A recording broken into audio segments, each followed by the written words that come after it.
This is DJI Spark, and today I'll show how you can format an SD card on this device.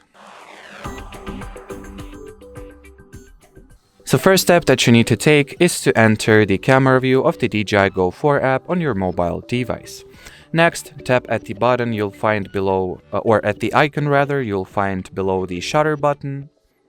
Then if you are in the photo mode, select the gear category. If you are in the video shooting mode, select the video camera. As you can see, the options remain the same regardless of the shooting mode you have selected. And from here, simply tap at the Format SD card option, then confirm by pressing OK. Wait a few seconds for your SD card or memory card to be mounted. And here you have it. SD card formatting is successful. And well, as far as this video goes, that'll be it. So should you have any further questions, leave them in the comment section below. But as for now, thanks for watching and bye-bye.